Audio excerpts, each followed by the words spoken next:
Meghan Markle has been trying to launch herself into a new era, more aggressive than past eras of the Meg that we have been subjected to. This time, it's complete with not only a new image, a new approach, a cover story paid for, but a new name as well. The reaction to Meghan Markle's show have been awful. So awful. There have been seriously brutal reviews. The reactions are nearly all negative. The Rotten Tomatoes score is like the worst I've seen in a really long time, just being completely honest. This has been bad in every way when it comes to the public-facing side of this show. The PR has been a disaster. Headlines that she's having an identity crisis, a midlife crisis, desperate, vapid, vain, narcissistic. Guests look like they are hostages, lobotomized vibes, out of touch, inauthentic. The list goes on. This is quite literally a PR nightmare. But the Meg thought this was going to be her shining, glowing rebrand. There's so many problems to this. One that's impossible to ignore is that she's done this exercise so many times of trying to rebrand herself to the people that everyone, even people who don't pay attention to the royals or the Meg, are like, what is happening with this lady? Why is she once again trying to rebrand? It's so obvious and so desperate and so cringe, and it never works, that it's creating a horrible, horrible impression to the public, which is exactly what you don't want from a PR perspective. So putting on our PR crowns, we must ask a few essential questions about what really is happening here beyond just the surface of, yeah, this is terrible. Was this her intention? I definitely don't think so.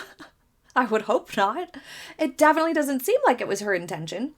Whenever you're presenting anything to the public, even just like on a small scale, social posts, whatever it is that you put out on your social profiles, or even your professional profiles, doing interviews, how you're marketing yourself in a way for those, if you're competing for a job or a spot at a school, or, whatever it is, any kind of project or product that you're putting out there. If you're a business owner, how you're presenting yourself in every single way matters. If you're creating content, anytime you're presenting anything to the public in a public sort of a way, you must contemplate very carefully from all angles how it will be received and perceived. You must weigh the possible outcomes from good to bad and do a sort of risk assessment, if you will. You have to think, if I were somebody, what is the worst possible way I could take this, whatever it is? What is the criticisms I can come up with about this that someone might say? And then you have to weigh whether that matters enough to change it, whether that's a good and valid point or not. You have to walk yourself through those inevitabilities. Because as we already know, you can't make everyone happy. You're never going to make everyone happy. But if you're delivering a product or doing something public facing, you have to be prepared for and willing to accept the criticisms and okay with them. You have to have already thought of them and said, yeah, that's not valid enough to make edits or revisions or change things because of whatever reason. And you also have to be ideally presenting something in a way that's going to generally be received positive and garner a lot more positive feedback than negative. But it's still important to consider the potential negatives and risks.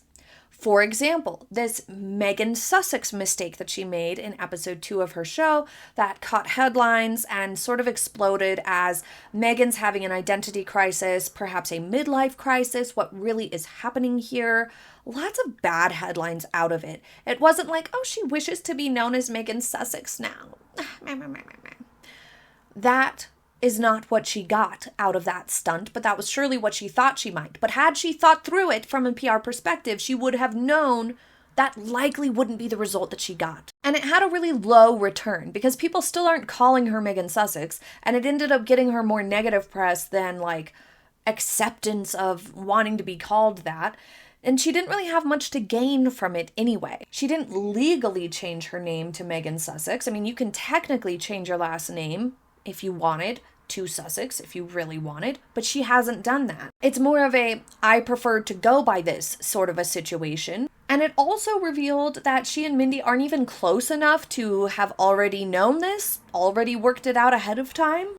And so this risk or choice of, announcing that she wants to be known as Meghan Sussex on the show in this manner was a low reward, high risk situation that should have been removed. It shouldn't have been happened. That idea should have been abandoned. If she was really fixated on announcing that she wants to be known as Meghan Sussex, she should have done it a different way or announced it on Instagram or something different. She could have even just changed her Instagram name to Meghan Sussex and people would have picked up on it. And it wouldn't have had this negative interaction and revealed Meghan to be rude to her guests. It wouldn't have done any of that. And this is also part of why I think Meghan mentioned Mindy on the Drew Barrymore show, because the search engines now will show less of the snappy, I'm a Sussex now, you dummy, and more of the Drew spot. But this almost certainly wasn't how she wanted to be perceived, and it certainly wasn't how she wanted the show to perform. Obviously, who would want this? No matter what, Meghan, good or bad, did spend time doing this project and put her name to this project and is the face of this project, and it's flopping in a really big way and getting her a lot of negative press, so clearly that's not the desired outcome. But from a PR perspective, it's important to dig deeper and wonder and ask, how did she want to be perceived then? Where are the gaps between what she wanted and intended for this project and what she actually got, which is where we are, which is like a dumpster fire of a PR mess.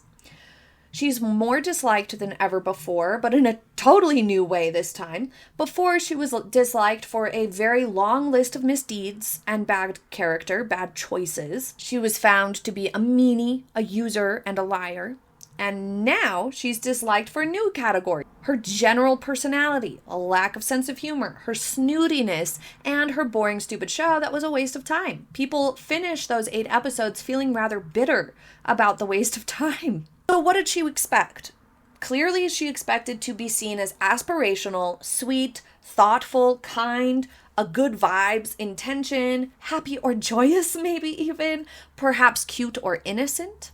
If she was those things, guaranteed it would have come through on the show. Most of the time, if you really are those sorts of things and you really are that way, then it's obvious. You don't need to announce it or force it on anybody. We can see it for ourselves, and we love you for it. Catherine, Princess of Wales, is a great example. She hasn't told anybody anything. She hasn't ever tried to influence how people see her.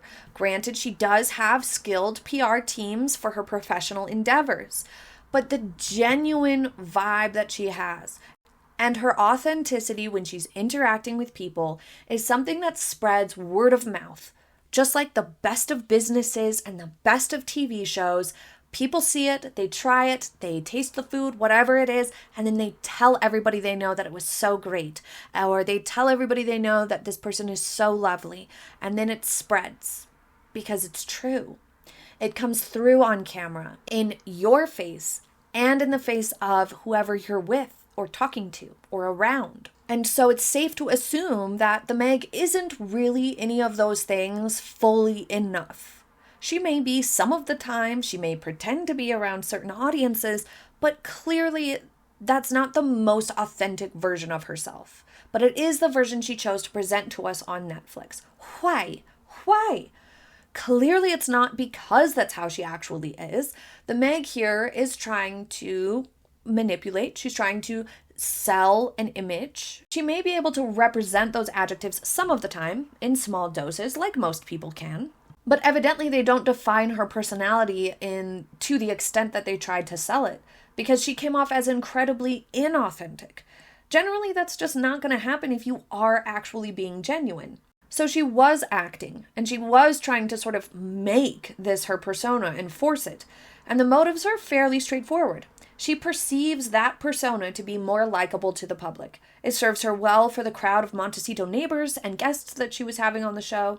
She had no other ideas for a show. It serves as a counter-narrative to not only the stories and press that have circulated about her being unkind, but also to her reputation in general, even dating back to Megxit. How could she have been the source of problems if she is just this thoughtful and intentional? So there's a case to be made that this was all one big giant clapback from the beginning. We all know why it didn't work, but when we're faced with PR problems like these, you really have to look at the disparity. How could Meg expect this and gotten the complete opposite results? Not that it just fell short in a few ways or there was a handful of moments that were awkward and the rest was fine. It's literally polar opposite outcome. What really went wrong here in her approach? Well, only part of it can really be placed on the PR team or the director's shoulders. As I've said previously, no one can control what the Meg actually does once she's given the chances or the stage or the microphone or the show. And the Meg is clearly very fixated on trying to force approval and adoration from the public, which is why she always seems so fake, because she's acting poorly, which is probably one of the biggest contributors to why she came across so contrived and fake on the show. And psychologically, she may be motivated to, or less bothered, when telling lies, because she may rationalize her fibs and tall tales as serving a good purpose, to elevate her image in her mind. The problem is that this has been such a well-established pattern that even the most loose observer of the Meg sees through the lies and exaggerations, and it makes her look bad. But in her mind, in a narcissistic mind, maybe something else is going on. Since her goal has always been to garner that adoration and approval she so craves, we can see how her often bizarre behavior and strange choices are simply attempts at achieving that goal. But she falls short, because ultimately you can't make anyone like you, and trying to force it will almost certainly make people dislike you.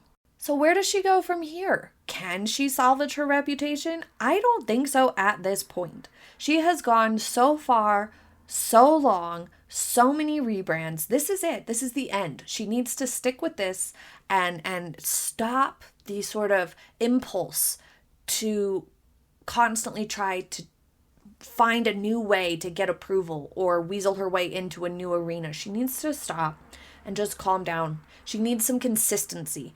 Consistency is appealing to the public. It gives the public a sense that they know you. That's part of why the royal family is usually pretty well liked, even just from that perspective of like individuals, because they are very consistent. They're not rebranding constantly, basically. And when they do make a change to their approach, it's usually pretty small baby steps on their way there. And that's for a good reason, because they are hugely public facing in every way, and the public pays close attention to them. So taking things slow and keeping things consistent is really important. Even just their annual events that are very consistent every single year, and it gives the public a reassurance, a feeling that you are steady and consistent. That feels more trustworthy to people. It feels like I said, a sense that you know them a little bit more, because when you expect them to do these events, they always do. They don't fall through.